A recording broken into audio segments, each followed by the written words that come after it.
Thank you, Speaker. Speaker, I welcome the opportunity to make a short contribution to the Tobacco Legislation Closure Orders Amendment Bill 2025.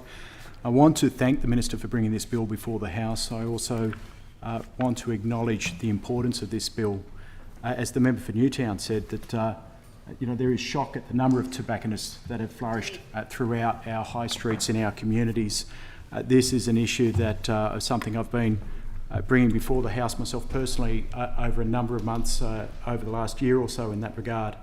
Speaking in a private member's statement last year in August, I spoke of Becky Freeman, Associate Professor of Public Health at the University of Sydney, and Associate Professor Freeman's comments around the issue and the need for better laws, saying we cannot just put our hands over our eyes and our fingers in our ears and pretend that the problem does not exist.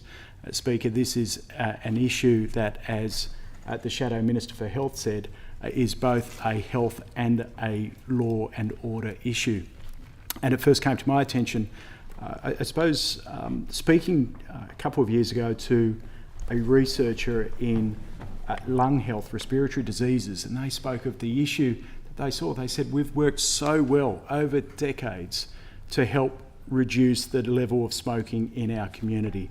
And they were quite alarmed at the proliferation of vapes and illegal smoking at that time, and what that means in terms of public health over the next several decades. And the Health Minister rightly points out in his second read speech, where he points out that daily smoking rates have more than halved over the past 20 years among adults, from 17.5% in 2004, as he said, to incredibly just 6.9% in 2024. So we've, as a community, as governments right across our nation, worked so hard across both sides of politics, all sides of politics, to address this issue, only to see it really flourish over the last few years.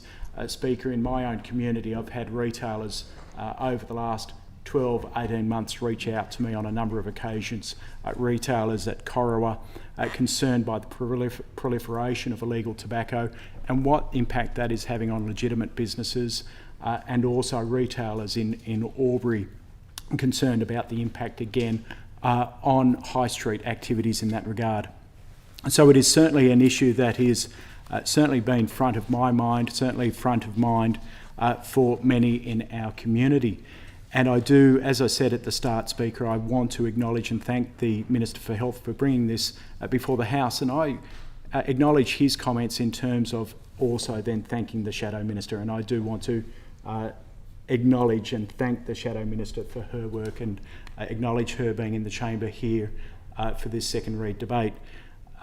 The work that the Shadow Health Minister has done, that the Liberals and Nationals have done to prosecute the need for action.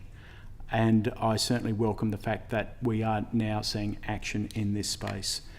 I do, Speaker, just briefly speak to the bill itself.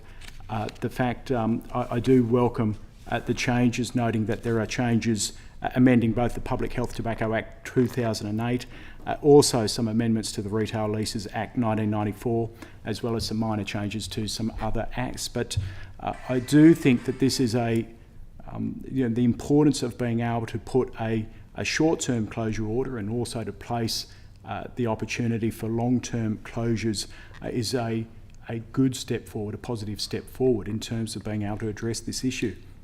And I welcome the government's move to actually give a level of protection to the lessor of the retail premises. And I note again the Minister in his second read speech about saying this is not about causing adverse impact to lessors. Giving them an opportunity to terminate the lease, I think, is an important provision in that regard.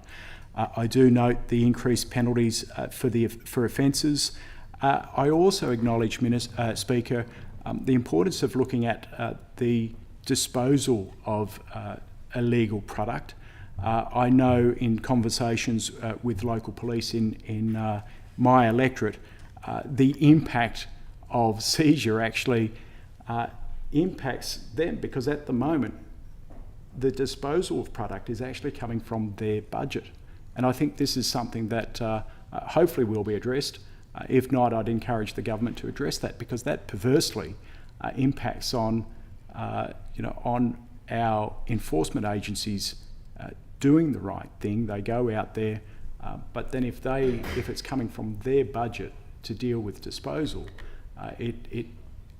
there's a financial impact for them doing the good work that our community asks of them.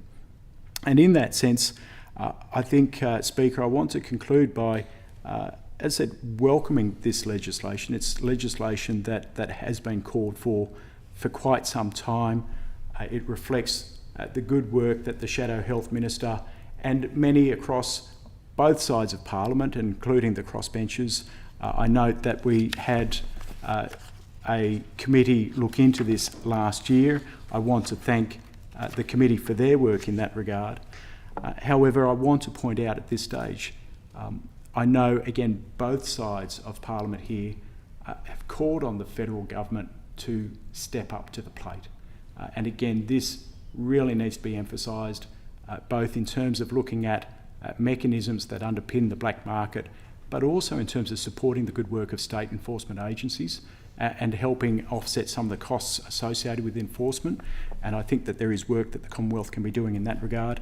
And to make that point, and I think a point well made by both the member for Newtown and also by the Shadow Health Minister, is around enforcement. At the end of the day, we need to see the investment in enforcement to make sure that this good legislation is backed up by the action on the ground to make sure that we are attending to this issue, which at the end of the day, Speaker, is, as I said right at the start, something that is certainly a law and order, but fundamentally is a matter of health, particularly the health of our young people, and something that will have, left unattended, has impacts for decades, for generations. So I thank the Minister for bringing this bill before the House. I support the bill, but there is much to be done in making sure that we get the enforcement of this legislation, making sure that it is something that is more than just a tick and flick, that this is actually something that is attended to really make sure that we are truly attending to this issue. Thank you.